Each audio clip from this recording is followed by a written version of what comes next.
Exciting news to report. Our event, Inspiring Prevention of Eating Disorders and Body Image Issues, is going online. This is an eating disorders training event for sufferers, mental health professionals, counsellors, nutritionists, dietitians, personal trainers, and anyone with an interest in eating disorders prevention. And it is now online, bringing people together, sharing a passion for change around these issues. It is an event to inspire, educate, and connect with like-minded others. So why do we need this event? Well, we know that eating disorders are on the rise, and many people in our culture experience devastating distress around body image. And as a result of this, so many people are desperately struggling with their physical health, mental well-being, and self-worth. And we know that the incidence of eating disorders exploded in the pandemic, and we continue to experience the aftermath of this. And the Lancet Group recently published research in June 2023 revealing a 42% rise in eating disorders among teenage girls as a result of the lockdowns, with similar rates of self-harm in this demographic.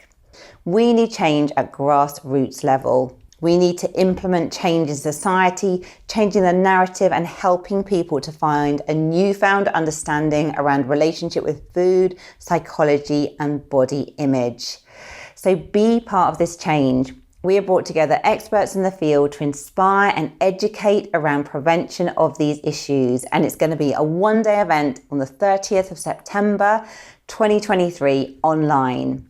We're going to be having lots of talks and workshops talking about the catastrophic impact of diet culture, looking at the early years as foundation for good mental health, talking about the hidden eating disorders with 85% of people not being underweight, looking at diagnosis, early intervention and support, talking about issues with men getting eating disorders too around muscularity, talking about improving body image and developing radical self-love, understanding a broader definition of health, intuitive eating principles, is sugar really the enemy, finding a healthy relationship with exercise and movement, dealing with diet culture, and lots more. So if you want to up-level your knowledge, be inspired, connect with others from all over the world and be part of this transformation, click the link in the bio of the show notes to get your ticket. Saturday, 30th of September. See you there.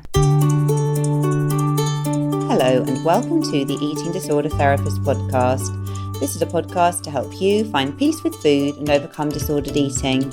And I'm Harriet Frew, aka the Eating Disorder Therapist. And I'm so excited to share with you all kinds of stories, tips, information and guest interviews to help you on your journey in finding peace with food. So thank you so much for listening today. Now today I have a guest on the show and I am talking to Matthew Campling. Matthew has, throughout his career, combined writing with his therapeutic interests. He's been working with clients since 1994, gaining a diploma in client-centered therapy and a BA honours in client-centered therapy and a master's degree in general psychotherapy. He also has postgraduate qualifications in emotional intelligence and CBT for anxiety and depression. Now, the start of Matthew's therapeutic journey was his own situation. He had 2 breakdowns before he was 21, the second after having had anorexia nervosa for a couple of years. Each time having to put himself back together with very little outside help. This was South Africa during the apartheid era. He learned about his psyche. He began putting this into practice, working as an advice writer, agony uncle for various publications.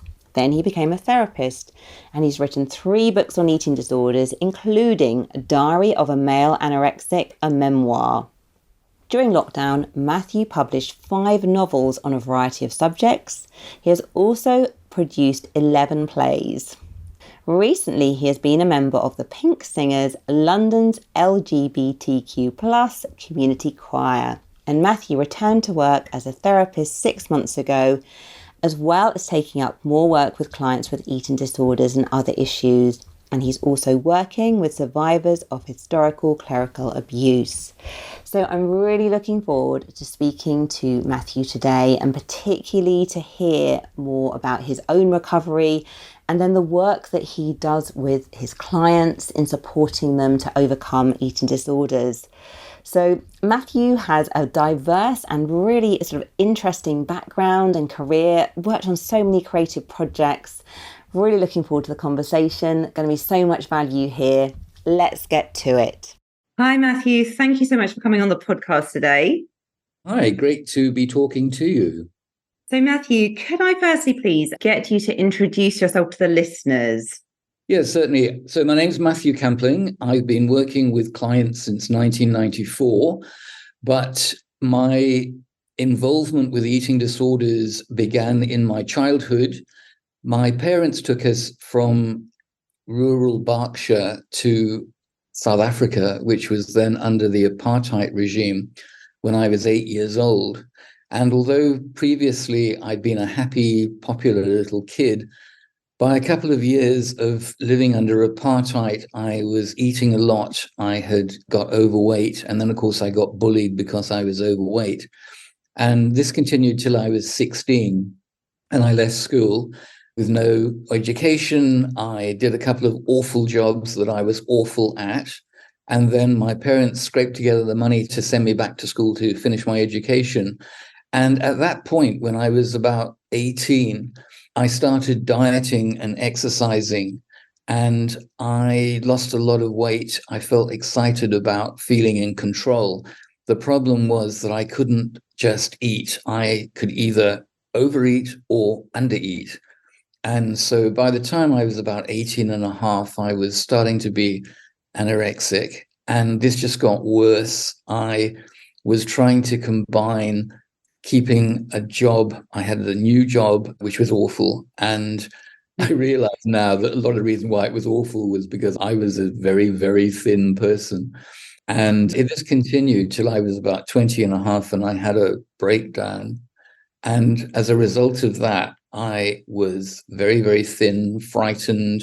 I knew that I was very ill, but at that time in South Africa, in Durban, there was nothing offered for people with eating disorders. And in a way, that was very helpful because, as I'll go on to say, in my own opinion, my observed opinion, a lot of what is done in eating disorder situations is not actually helpful in dealing with what is going on.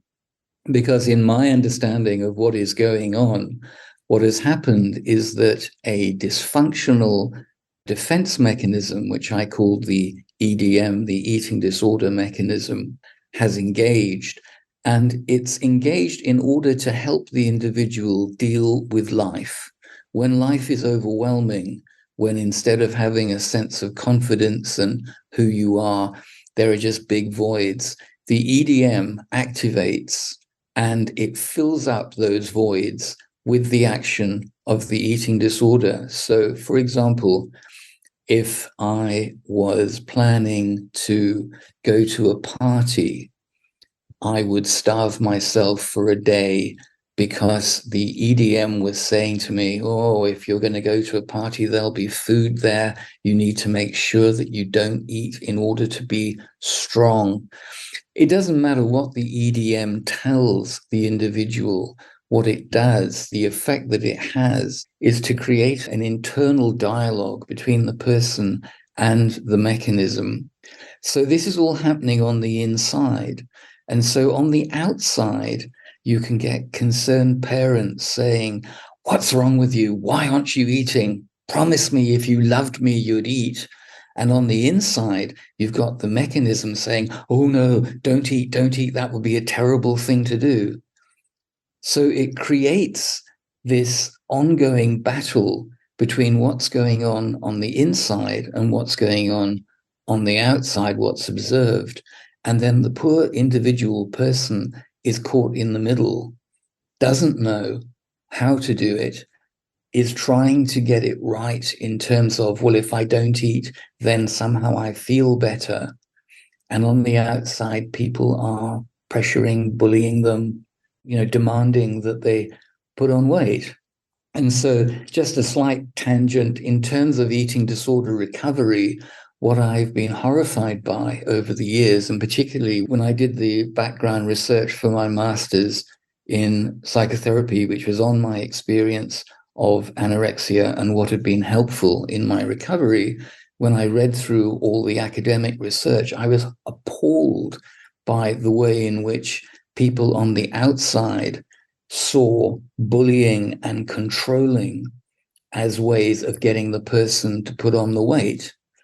Because when I was speaking about my experience around the country, one young woman sent me an email where she said that at last somebody who understands I've been incarcerated in eating disorder facilities, and I've obeyed what the facilities told me to. I've put on the weight, and then I've gone home and just taken all the weight off again. Because the emphasis on regain, weight regain is not, in my experience, how you heal the person and bring them out of a position of being anorexic. Well, thank you for sharing. There's so much in there. I was going to say, could I sort of pick up on a few things that you've talked about? So, Matthew, I guess I'm thinking as well, obviously, like quite a lot happened to you, didn't it, at quite a young age? Big move, moved out of your environment. And then, like you said, perhaps you were overweight, you experienced bullying. Your whole kind of structure and stability, I guess, was sort of turned on its head. So I guess it's very understandable that, you may have been struggling a bit with your sort of mental well-being, even if you hadn't had the sort of words for it or whatever sort of back then. And I guess what's interesting is, what do you make of the fact that actually you developed an eating disorder? Because I guess there could have been other ways that you had, used to cope or try to escape. Yeah. So what do you make of that?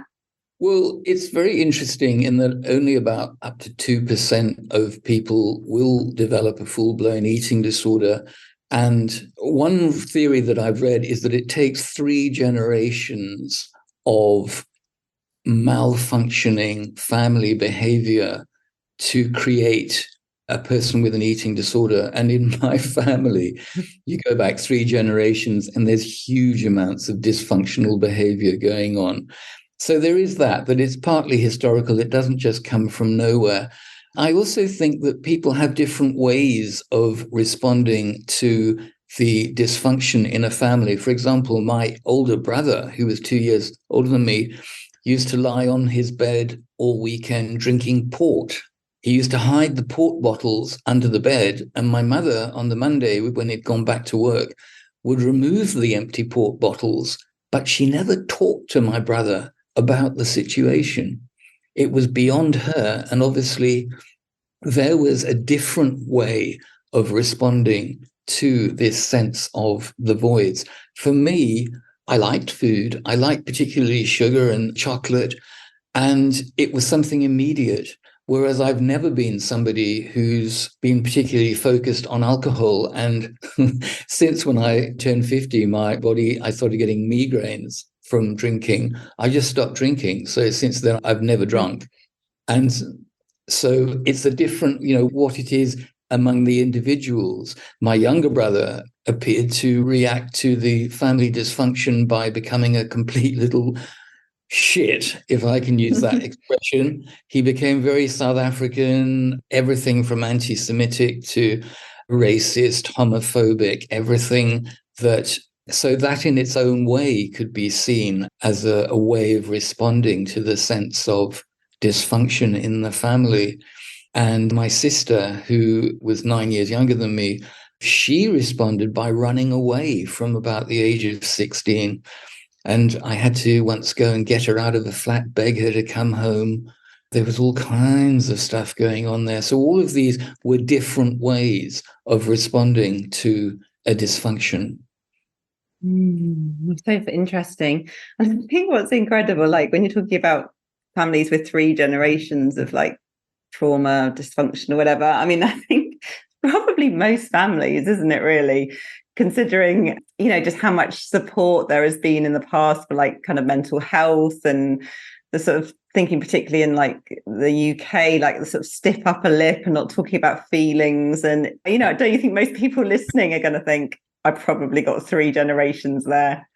I think everybody, yes, I agree with you that there are different. I think, for example, that in England, everybody who went through the Second World War, who went through being bombed, had some form of what we'd now call PTSD complex. And I think that the PTSD complex juxtaposed with, as you say, the stiff upper lip. I think, though, that, the other thing I think is that if you look at documentaries about how the youth of today are behaving at the weekends of going out and getting absolutely screaming drunk, it is not as though eating disorders are the only way in which people respond to a sense of distress in society itself. But focusing specifically on eating disorders, it's very interesting that on the one hand, historically, there have been observations of eating disorders since the 12th century. But in terms of the academic background and understanding, that's really only been going on since the 1970s, when the brilliant academic Hilda Brooke wrote 2 books about eating disorders in the 1970s. And in the first one, she hadn't even divided anorexia from bulimia, but she had by the second, which I think came out in about 1978, The Golden Cage. And so we are in an area, in terms of historical, where we don't have a lot of understanding about what is going on regarding eating disorders. But my overall sadness and concern is that the way that a lot of eating disorders are responded to is through control from the outside. So you'll have people being told, people who are in a facility will be told, well, if you put on a pound, you can go home. But if when you come back, you've taken off 600 grams, then we're going to take your pillow away from you. And so this very crude sense of carrot and stick, in terms of my own experience, how I recovered from anorexia was by understanding that there was this mechanism and by very carefully negotiating with it. I figured that, since I would hear from the mechanism, it would say, oh, don't do that if I was looking at food. I thought, okay, well, maybe I can talk to it. So I would lie in my bed and say in my head, I know you're not trying to hurt me. I know you're trying to be helpful, but the way you're doing it is not helping. And I need to take back the energy. I need to have the control back with me so that I can eat more, so that I can return to living in a more normal way. And being about 18, 19, 20, I can remember the pain and isolation of what it was like to, for example, go into a party or anywhere where food was and feel this rigidity inside me that I couldn't eat any of it. And if I did, I would unleash a torrent and I'd just eat and eat. And then after that, I'd go home and I wouldn't eat for a couple of days. So it was a hugely dysfunctional eating pattern, whichever way it happens. So you can't negotiate with it in terms of, well, I'm just going to leave you on one side. To me, you have to take back the energy from the anorexic self and return it to the healthy self. And as I say in my book, one of the big things that helped me was that I was living in Durban. It's a very lovely atmosphere. And although I didn't have medical support, I did have a beautiful environment in which to recover. And I mention this specifically because I talked to a young woman who is so desperately thin that you cannot believe that somebody could live and be so thin. And what she said was she was incarcerated in a facility. And after each meal, she would then go up to her room and desperately exercise until she could burn off that feeling of being stuffed. What she said she wanted was just to be taken in a car round the country so she could see beautiful things, so that she wasn't constantly focusing on how she was feeling inside. And so for me, as I write in my book, there was one occurrence when I was swimming, which I used to go to the university pool like 5 o'clock in the morning and swim. And there was one morning when I turned at the end of the lane and at the end of the lap. And as I came up, my hair was long and it sparkled. The sun, the coming up sun, sparkled in my eyes. And it was such an extraordinary visual image of life and of joy that those are the sorts of things which people need. They need nourishing, emotionally, visually nourishing images rather than to be force-fed. Time for a short advertisement break. Now, I know we talk a lot about food freedom on this podcast and how important it is to take care of yourself mentally and physically as you learn to navigate a culture inundated with toxic messaging. One of the best ways to take care of yourself is through exercise.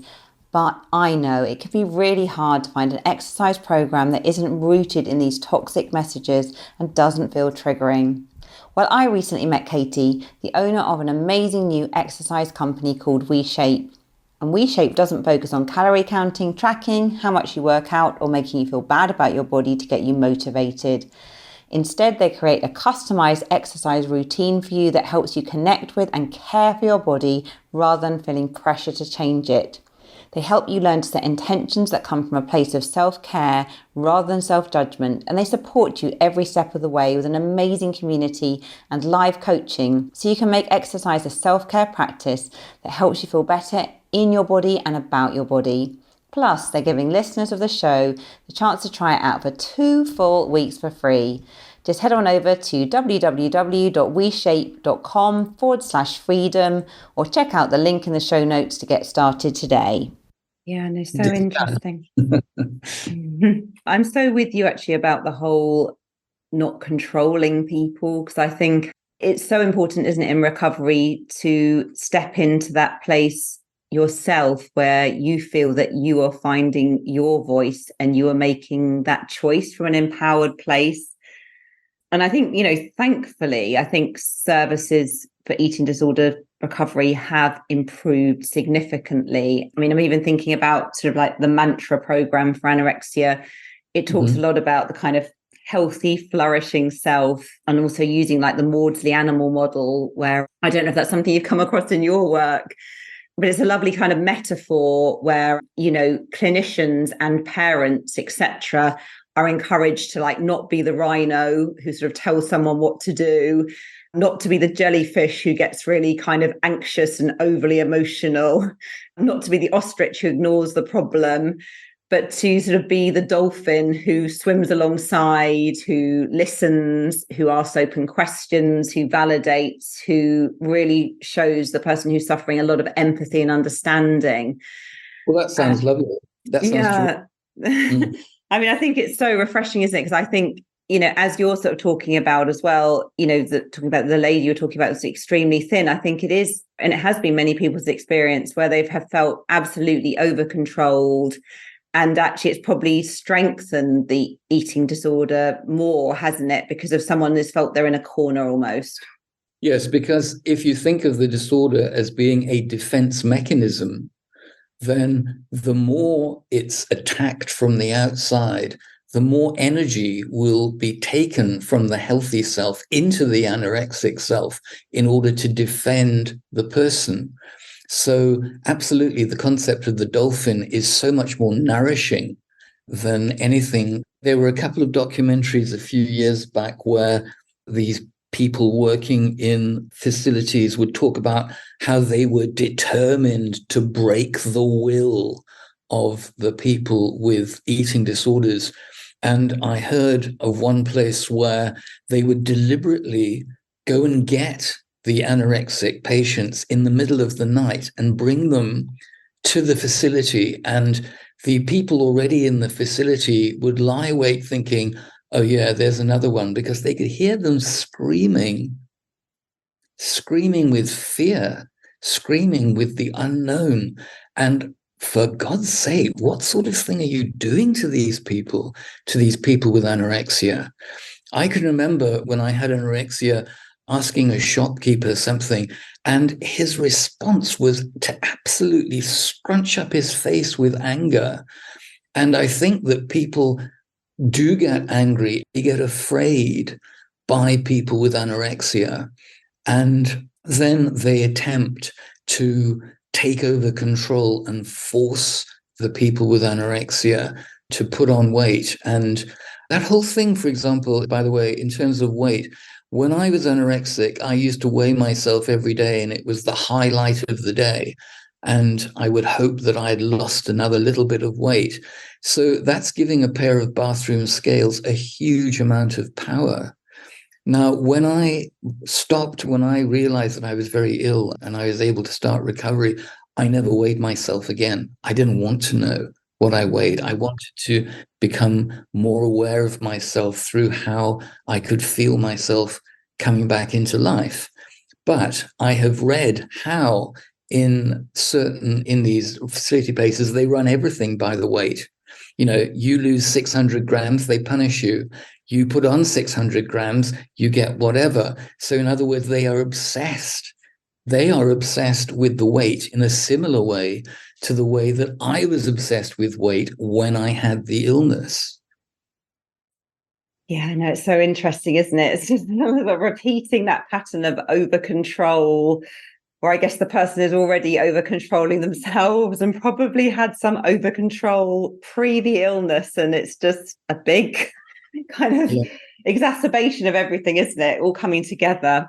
So Matthew, I was going to ask you as well, in terms of actually your work with clients and your own work in really, overcoming this. Obviously, you've started to talk a bit about this already in terms of not weighing yourself, challenging that voice in your head, finding some of the kind of beauty in your environment. Rather than challenging, I would say working with the voice. The BEAT, which is the Eating Disorders Association, I have never thought that calling themselves BEAT and having their slogan, eating disorders will be beaten, is the point. It has to, in my opinion, be understood to be a dysfunctioning defense mechanism, but it is part of the person's psyche. So we don't want to beat somebody's psyche. We want to gently rephrase things and allow a channel of energy to move from the control of the disorder to an ordered, healthy place. Do you see? You understand? I'm sure you understand what I mean.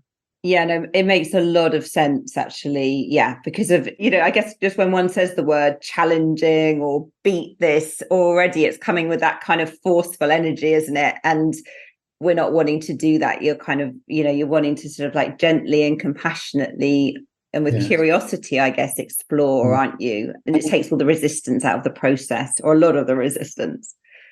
Absolutely, yes. And in terms of, I've had clients come to me specifically because they wanted to get pregnant, and they were terrified that if they got pregnant, the physical changes in their body would cause the illness to absolutely react. And so this was, in both cases, I'm pleased to tell you that they went on to have very successful births and 2 new children in the world. Wow. So I was personally very thrilled by that. But these were people who had spent years going from one method to another and hadn't found any way of finding a way to be with themselves in terms of the demands of the illness. And it goes into what I'm always fascinated by, which is all our different energies. The Enneagram, which we talked a bit about before we started recording, the 12-type Enneagram, which is the book that I've written. This is about different energies which are conceived as planetary energies. So you'll have the lunar type, which is the moon, or the Mercury type, which is obviously relating to Mercury, or the Jupiter type, which is the biggest of the different essence types. But all of these, I find the whole world, the whole universe of energies is fascinating. And the way in which one day we don't have enough energy for something, but if we leave it in a couple of days, we will have the energy. In other words, that there's all kinds of things going on inside us which will grow our energies. And those energies can be used in good or in bad ways. So people use the energy that they have to, for example, deliberately not eat. And in this way, they twist the energies. But if you come into a space where you can be nurtured, then that will then unfold again.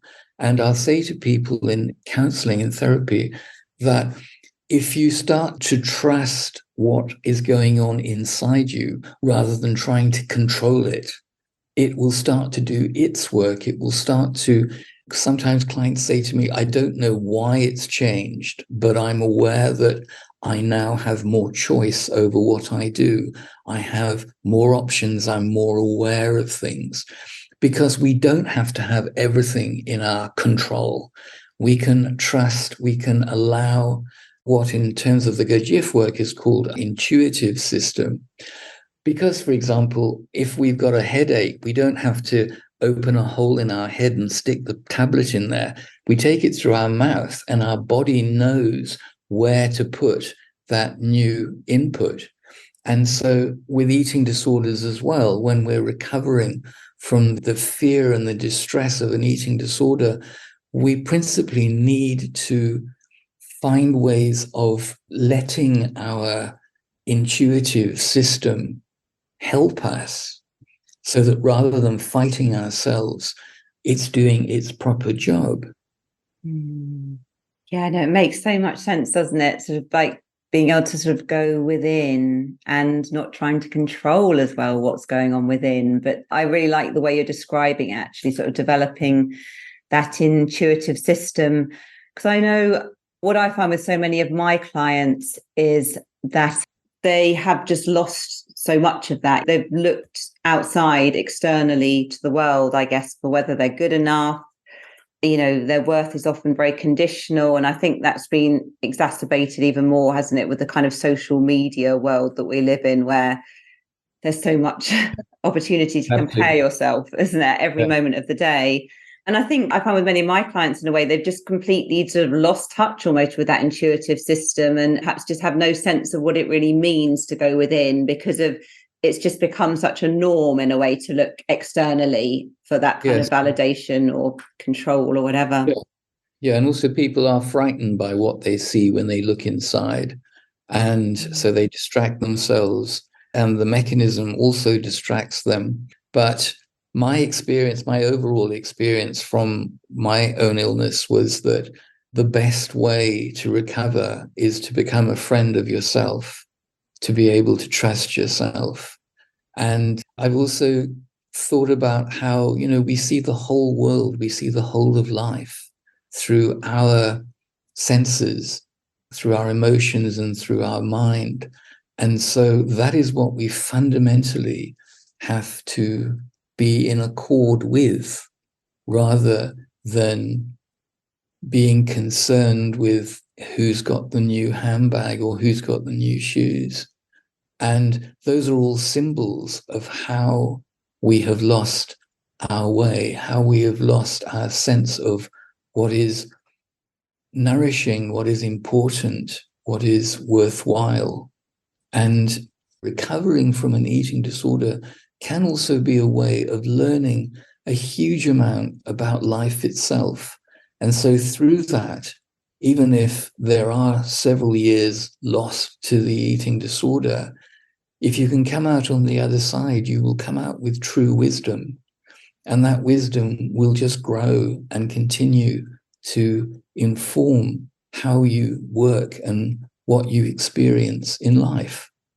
So, Matthew, for anyone listening who's really sort of struggling at the moment and feeling sort of massively controlled by that eating disorder sort of voice, you're sort of talking about, you know, starting to get back into the sort of in the body, starting to get more in touch with the senses. Like, what would you suggest perhaps to someone as a first step to begin to move along that road?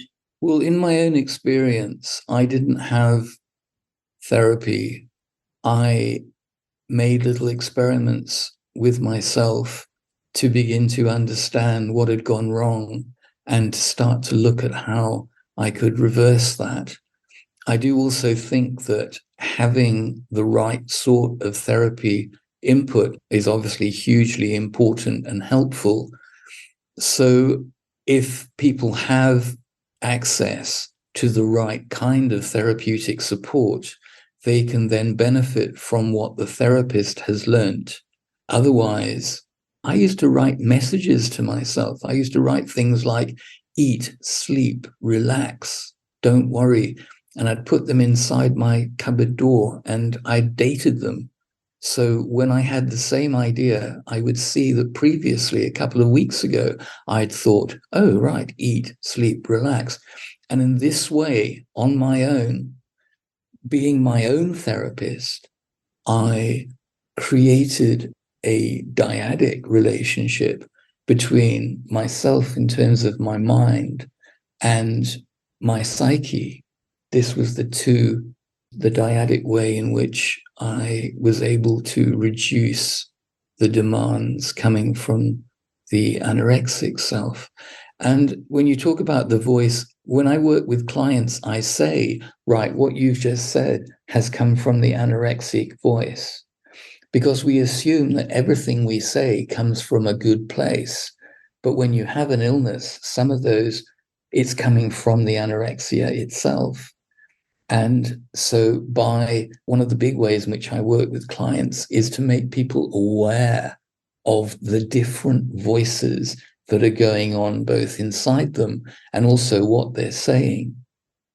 And in this way, it's a big help to help people separate the healthy self from the anorexic self. And that anorexic self invades every part, invades the thoughts, the emotions, the body. So it takes a will that grows in the healthy self, the little healthy self. But that will, if it can grow, then that person will start to have more and more ability to separate out the actions of the anorexia and in this way rebuild the healthy self. I think it's so helpful and also empowering to, hear what you've just said. I'm a firm believer myself, really, that, therapy, external support and everything, it can be the right therapy, the right help can be massively helpful, but nothing beats, actually, I don't know if I want to use the word beat, but nothing is as valuable, I guess, as developing that relationship with yourself and getting to know yourself. And like you're saying, in a way, separating the healthy voice from the non-healthy voice, or whatever language you want to use. But that's where the magic is, isn't it? When you start to really develop that fine-tuned awareness, and you can notice when you're having these thoughts or these feelings or these behaviors, but you can sort of develop that pause and, being able to kind of almost like look down on what's going on, and then begin to gently start to challenge it and repeat that again and again and again. And that's where you really start to build momentum. I would also say that I would encourage people to seek out the right sort of therapeutic help, because when you are on your own and it's all going round inside your head, you may be listening to the wrong voices. You may actually be agreeing with the anorexic voice, but not realizing it, because the anorexic defense mechanism is there to allow the mechanism to survive. And if you think of the film 2001: A Space Odyssey, the computer, which you can think of as a mechanism, the computer, HAL, shuts down the lives of all the scientists aboard because the computer has decided that they are getting in the way of its progress. So do you understand what I mean? That the voice of the illness is hugely subtle and hugely cunning. And in a slightly different context, I once shared in separate bedrooms a flat with a recovering alcoholic. And I moved out because in his recovery, he became very angry. But years later, after all the terrible things that had happened to him and to his family, his father was an alcoholic preacher. It was just awful stuff. He went back to drinking because, he told me, he'd read somewhere that if you were on the macrobiotic diet, then you could drink. And my thought was, that is the cunning of the illness, that it has found a way past his defenses, which he now agrees with. But of course, it was complete rubbish. The idea that a macrobiotic diet could mean that you could drink the alcohol that was previously poisoning you. And so just to get back to eating disorders, my only caution there would be that, I was able to regain health, But I certainly, when years later, when I started studying, becoming a therapist, and then particularly when I started to develop working with people with eating disorders, I learned a lot more. I learned things that I hadn't thought about before, because before I had been doing everything intuitively, instinctively. But there are different layers, and certainly having somebody, the right sort of person who can help you on your journey, is a very positive thing. So, Matthew, you've written several books about eating disorders, haven't you? So perhaps could you tell the listeners about those books? Because I'm sure some people might be interested to get hold of copies and have a read. Yes, great. They're all available on Amazon, or they should be. If not, let me know. The first one was Eating Disorder Self-Cure, which has sections on anorexia, bulimia, and overweight. That was my first. What I was trying to do was have something that my clients could buy and then read in between sessions, so that even though there wasn't the intensity of support that you'd get from a session, there was something that you could go home and read, the way that in the past I've read books like that. Those books became lifelines. So that was the first book. And then the second book was Therapeutic Weight Loss, because this was specifically focusing on overweight when it has a negative psychological cause, where people are not happy being the weight that they are, but when they are unhappy, but they find they're unable to take off the weight. And so it went into the various extra details that I had originated. One is the idea of a base weight. So if your base weight is, say, 14 stone, and you take off 2 stone, it's then hugely difficult to keep that 2 stone off if your base weight is set internally at 14 stone. And in terms of the organization Weight Watchers, I've heard that 97% of people going to Weight Watchers, and these figures are a few years ago, 97% were people coming again. So in other words, they'd come, they'd take off the weight, and then they put it back on again.